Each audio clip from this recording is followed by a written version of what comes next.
تو جامعۃ الرشید کی رائے یہ ہے کہ ہمارے طلبہ کو حکومتی اداروں میں جانا چاہیے، تو اس لیے اس کے لیے ہمیں الگ بورڈ چاہیے، تو اس کی سرٹیفکیٹ کی ایک ویلیو ہوگی تاکہ وہ حکومتی اداروں میں جائیں۔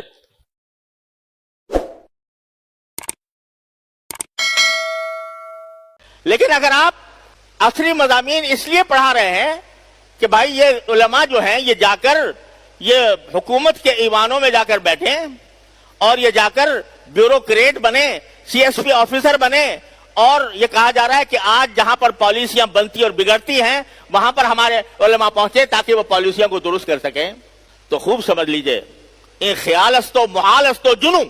اگر آپ عالم کو ایک بیک وقت عالم کو آپ عالم بھی بنائیں گے عالم ہونے کی حیثیت سے، اور اس کو ساتھ ساتھ بیوروکریٹ بھی بنائیں گے، سی ایس پی آفیسر بھی بنائیں گے، تو جب وہ سی ایس پی آفیسر کی جا کر کرسی پہ بیٹھے گا تو بھائی بتاؤ وہ علم کا حق کہاں سے ادا کرے گا؟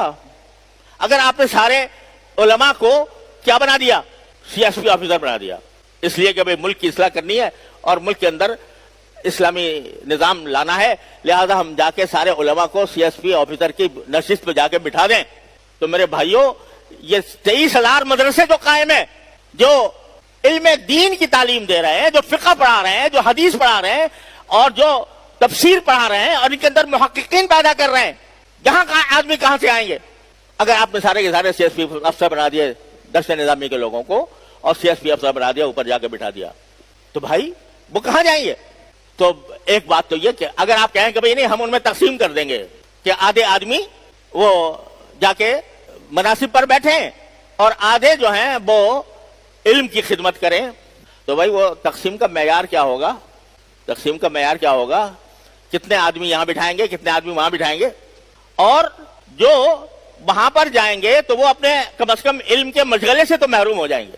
ایک بات اس میں اور زیادہ خطرناک کہی جاتی ہے کہ بھائی یہ علم دین جو ہے یہ تو آدمی کو چاہیے کہ مفت کرے کام، یہ خدمت انجام دے اور اپنے معیشت کے لیے کوئی اور راستہ تلاش کرے، یعنی معیشت کے لیے اصلی علوم حاصل کرے تاکہ اس کو معاش اچھا مل جائے، نوکری اچھی مل جائے اور اس کے ذریعے اس کے معاشی حالات بہتر ہو جائیں۔ اور جہاں تک علم دین کا تعلق ہے تو وہ اپنا اعزازی طور پر بغیر کسی معاوضے کے پڑھائے۔ یہ ایک بات یہ بھی ذہن میں آتی ہے لوگوں کے۔ تو بھائیوں، یہ بھی ایک شیطان کا دھوکہ ہے۔ وجہ یہ ہے کہ علم جو ہے وہ اپنا کوئی رقیب برداشت نہیں کرتا۔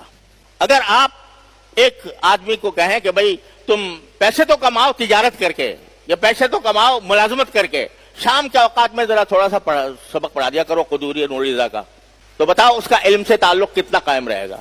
تجربہ ہے، میں نے اپنے والد ماجد قدس اللہ تعالیٰ سے روزہ سنا، حضرت شیخ الہند رحمۃ اللہ علیہ کے شاگرد حضرت مولانا محمد سہول عثمانی صاحب رحمۃ اللہ علیہ، ایک مرتبہ دارالعلوم دیوبند میں پڑھاتے تھے، اور آپ جانتے ہیں دارالعلوم دیوبند میں اور ہمارے مدارس میں کیا حساب ہوتا ہے کہ جو مدرس ہوتا ہے وہ جتا ہی رہتا ہے پڑھانے میں صبح سے شام تک۔ تو ایک دن حضرت مولانا سہول صاحب نے حضرت شیخ الہند سے عرض کیا کہ حضرت ہم تو یہاں گھنٹوں جتے رہتے ہیں، نہ ہمیں تعلیف کا موقع ملتا ہے، نہ تصنیف کا موقع ملتا ہے، نہ کہیں جا کے بات کہنے کا موقع ملتا ہے۔ مجھے ایک پیشکش آئی ہے ایک سرکاری کالج سے، تو اس میں صرف 2 گھنٹے 3 گھنٹے سارے ہفتے میں پڑھانے ہوں گے، باقی وقت جو ہے میرے پاس خالی ہوگا تو اس میں تصنیفیں کروں گا، اس میں تالیفات کروں گا، اور تو وقت ملے گا اور انشاءاللہ مدرسے میں مفت خدمت انجام دوں گا۔ حضرت شیخ الہند رحمۃ اللہ نے شروع میں تو منع کیا کہ نہیں بھائی ایسا نہ کرو، مگر آخرکار حضرت نے اجازت دے دی، چلے گئے۔ 1 سال گزارا، 1 سال گزار کر جب واپس آئے تو حضرت شیخ الہند رحمۃ اللہ نے پوچھا کیوں بھائی مولانا سہول صاحب اس 1 سال میں کتنی تصنیفیں کی تم نے اور کتنے مقالے لکھے، کتنے رسائل لکھے؟ تو حضرت مولانا نے کہا جی حضرت بالکل آپ صحیح فرماتے تھے، اس ہمارا ضائع ہو گیا سارا وقت۔ تو حضرت نے فرمایا کہ ارے بھائی جو پیوستہ رہے شجر سے امید بہار رکھ، اس شجر کے ساتھ پیوستہ رہو گے تو پھر تصنیف بھی کر لو گے، تعلیف بھی کر لو گے، تحقیق بھی کر لو گے، اور اگر یہاں سے کٹ کے کہیں اور چلے گئے تو پھر یہ میدان تمہارا نہیں رہے گا۔ تو اگر آپ یہ تصور کرتے ہیں کہ ایک آدمی سی ایس پی آفیسر بھی بنا بیٹھا ہے اور ساتھ میں شام رات کو وہ قدوری نور رضا پڑھا رہا ہے یا دین کی کوئی اس قسم کی خدمت کر رہا ہے، عملاً ممکن نہیں ہے۔ تجربہ شاہد ہے کہ نتیجہ ارذل کتابیں ہوتا ہے اور انسان کی زندگی اسی میں بسر ہو جاتی ہے۔ رہا یہ کہ بھئی دین کی تعلیم مفت پڑھانی چاہیے، تو میرے والد ماجد رحمۃ اللہ علیہ کی ایک بات سنیے اور یاد رکھیے، آج کل کے اس دور میں جہاں طرح طرح کے مغالطے پھیلے ہوئے ہیں، حضرت والد ماجد رحمۃ اللہ علیہ فرمایا کرتے تھے کہ بھئی ساری دنیا کا قاعدہ یہ ہے کہ آدمی جو علم اپناتا ہے اور جو علم ہنر حاصل کرتا ہے، اللہ تعالیٰ کی طرف سے اسی ہنر میں اس کا معاش بھی وابستہ ہوتا ہے۔ جس ہنر کو انسان نے حاصل کیا، جو علم حاصل کیا، اللہ تعالیٰ اس کا معاش بھی اسی سے وابستہ کر دیتے ہیں۔ ایک شخص نے اگر ڈاکٹری پڑھی ہے تو معاش بھی کہاں سے ہوگا؟ ڈاکٹری سے ہوگا۔ ایک شخص نے انجینئرنگ سیکھی ہے تو اس کا معاش بھی انجینئرنگ سے ہوگا۔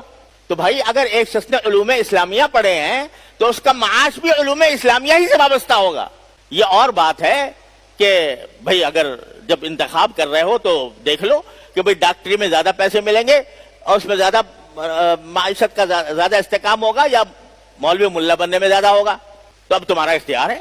لیکن اگر تم نے یہ راہ اختیار کر لی تو یہ سمجھو کہ تمہارا معاش بھی اسی سے وابستہ ہے اور اللہ تبارک و تعالیٰ اسی کے ذریعے دیں گے تمہیں۔ والد صاحب فرماتے تھے کہ کوئی آج تک مولوی بھوکا نہیں مرا، کسی مولوی نے آج تک خودکشی نہیں کی فاقوں کی وجہ سے۔ کیوں؟ اللہ تعالیٰ اسی سے اس کا معاش وابستہ کر دیتے ہیں۔ تو البتہ یہ ٹھیک ہے کہ اس کا معاش جو ہے عام طور سے جو دوسرے علوم ہیں، عصری علوم، ان کے مقابلے میں اس کا معاش کم ہوتا ہے۔ تو بھائی جو آدمی آ رہا ہے، پڑھنے آ رہا ہو نا تم، تو پہلے سے سوچ لو کہ اگر ہمارا معاش ہوگا تو وہ اسی سے کہیں وابستہ ہوگا اور ہمیں وہ تنخواہیں نہیں ملیں گی، اس اونچے معیار پر ہم نہیں جا سکیں گے جس معیار کے اوپر دوسرے لوگ جاتے ہیں۔